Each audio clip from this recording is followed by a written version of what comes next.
अलीगढ़ मुस्लिम विश्वविद्यालय यानी एमयू एक बार फिर विवादों के केंद्र में है, लेकिन इस बार मामला छात्रों के प्रदर्शन का नहीं बल्कि एक वरिष्ठ महिला प्रोफेसर के गंभीर आरोपों का है। राजनीति विज्ञान विभाग की प्रोफेसर रचना कौशल ने एमयू प्रशासन की एक ऐसी दास्तां बयां की है जिसने विश्वविद्यालय के भीतर चल रहे कथित भेदभाव और मानसिक उत्पीड़न की परतों को खोलकर रख दिया है। प्रोफेसर कौशल का आरोप है कि पिछले 27 सालों से उन्हें सिर्फ इसलिए प्रताड़ित किया जा रहा है क्योंकि वे हिंदू हैं। प्रोफेसर रचना कौशल ने राजनीति विज्ञान विभाग के विभागाध्यक्ष और डीन प्रोफेसर मोहम्मद नफीद अहमद अंसारी पर बेहद गंभीर आरोप लगाए हैं। कुलपति को सौंपे गए अपने शिकायती पत्र में उन्होंने कहा है कि डीन उन पर सांप्रदायिक टिप्पणियां करते हैं और उनके अधिकारों का हनन कर रहे हैं।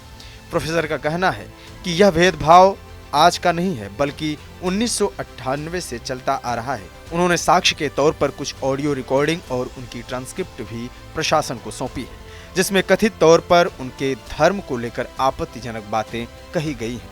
प्रोफेसर कौशल के आरोपों में एक बेहद दर्दनाक हिस्सा उनकी निजी जिंदगी से जुड़ा है। उन्होंने आरोप लगाया कि उनके साथ भेदभाव इस स्तर तक किया गया कि गर्भावस्था के दौरान भी उन पर काम का मानसिक दबाव बनाया गया। प्रोफेसर का दावा है कि इसी उत्पीड़न और अत्यधिक दबाव के कारण उनका मिसकैरेज हो गया और उन्होंने अपने जुड़वा बच्चों को खो दिया। यह आरोप न सिर्फ पेशेवर भेदभाव की ओर इशारा करता है बल्कि मानवीय संवेदनाओं के खत्म होने की गवाही भी देता है।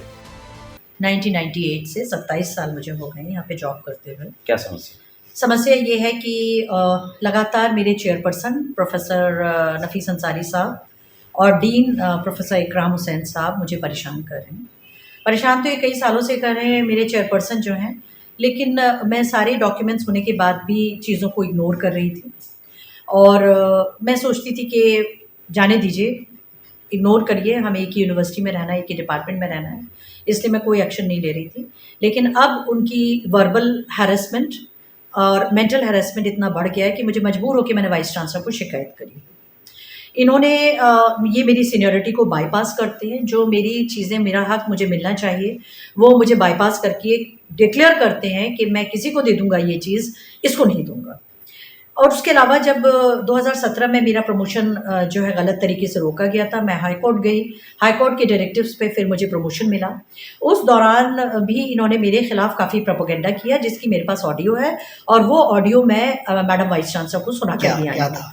उस ऑडियो में ये कह रहे हैं कि ये हर जगह कहती घूम, इन्होंने मुझे बदनाम किया, इन्होंने मेरे खिलाफ प्रोपेगेंडा किया, इन्होंने ये चीज़ों को कम्युनलाइज किया और इन्होंने ये कहा कि ये हर जगह कहती घूम रही है कि मैं हिंदू इसलिए मेरा नहीं हुआ। जबकि सर, मेरा कोई भी रिप्रेजेंटेशन आप उठा के देख लीजिए, मैंने किसी भी रिप्रेजेंटेशन में मैं रिलीजन को नहीं लेकर आई, इसलिए कि मैं अलीगढ़ मुस्लिम यूनिवर्सिटी का हिस्सा हूँ। अलीगढ़ मुस्लिम यूनिवर्सिटी ने मुझे बहुत कुछ दिया है, उसका मेरे ऊपर कर्ज है, वो मेरी कर्म भूमि है, मेरे लिए पूजनीय है।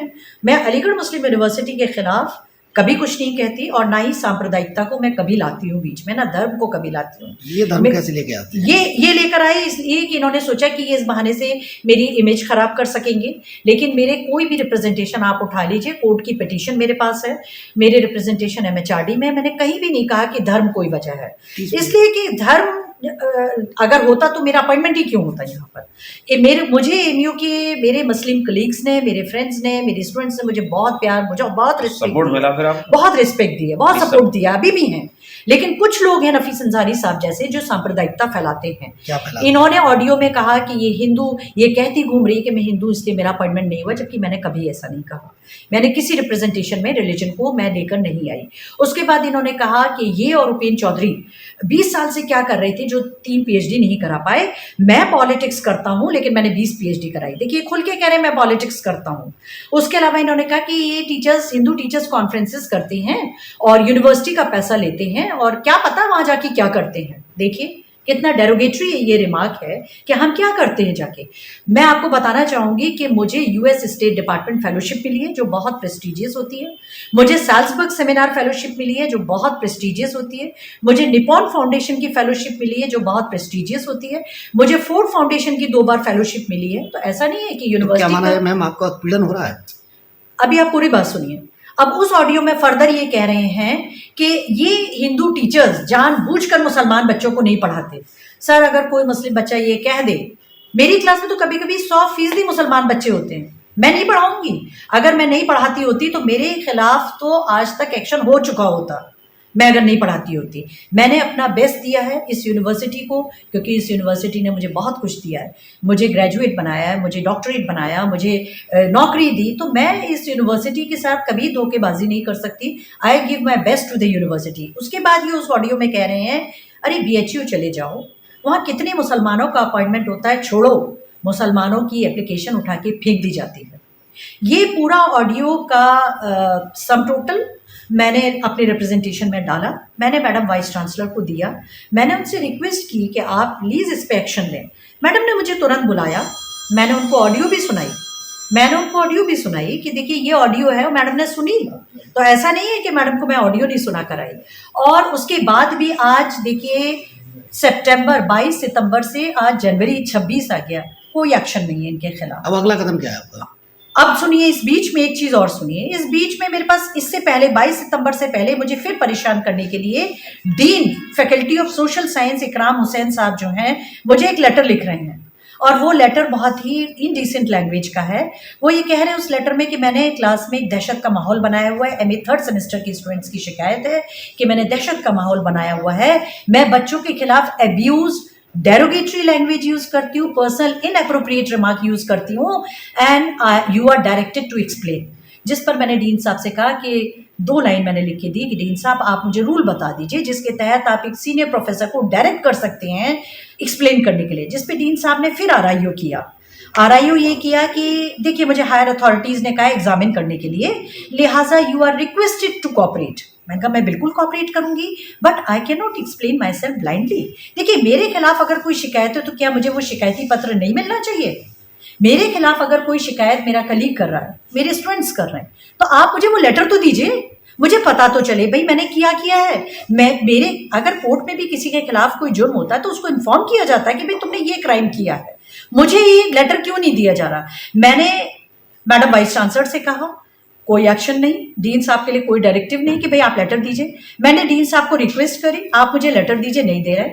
मैंने रिमाइंडर भेजा, नहीं दे रहे। मैंने RTI करी, नहीं दे रहे। मैंने अपील डाली, नहीं दे रहे। कहते कॉन्फिडेंशियल है। भाई कॉन्फिडेंशियल होगा किसी और के लिए, जब मेरे खिलाफ शिकायत है तो मेरे लिए कॉन्फिडेंशियल कैसे हो गया? यानी आप समझिए या तो कोई लेटर है ही नहीं, और अगर है तो ये क्यों? और फिर 4 महीने में आपने क्या एग्जामिन किया, आप बताइए ना। अब नेक्स्ट स्टेप क्या है आपका? अब नेक्स्ट स्टेप मेरे पास कोई ऑप्शन नहीं है सर। मैं अब फाइनली कोर्ट जाऊं, मैं FIR करूं, हैरेसमेंट की FIR करूं। जब यूनिवर्सिटी के लेवल पे सुनवाई नहीं है तो मैं हायर प्लेटफॉर्म्स पे जाऊं, MHRD, visitor, court last option है मेरे पास। क्या करूं जब कोई नहीं सुन रहा मेरे? मैं भी इस यूनिवर्सिटी का हिस्सा हूं। मेरी रिक्वेस्ट है मैडम वाइस चांसलर से, क्यों नहीं सुन रही वो मेरी शिकायत? प्रोफेसर रचना कौशल ने अब सीधे तौर पर निष्पक्ष जांच और आरोपी डीन को पद से हटाने की मांग की है। हालांकि विश्वविद्यालय प्रशासन का कहना है कि वे इन दस्तावेजों की जांच कर रहे हैं, लेकिन सवाल यह है कि यदि एक उच्च शिक्षण संस्थान में धर्म के आधार पर उत्पीड़न किया जा रहा है तो यहाँ छात्रों को कैसे शिक्षा दी जाती होगी। MU जैसे प्रतिष्ठित संस्थान से आने वाले ये आरोप अगर सच साबित होते हैं तो यह संस्थान की छवि पर एक गहरा दाग होगा। फिलहाल प्रोफेसर रचना कौशल अपनी लड़ाई पर अडिग हैं और प्रशासन के जवाब का इंतजार कर रही हैं। अब देखना यह होगा कि कुलपति इस मामले में क्या कदम उठाते हैं। अलीगढ़ से TV9 के लिए मोहित गुप्ता की रिपोर्ट।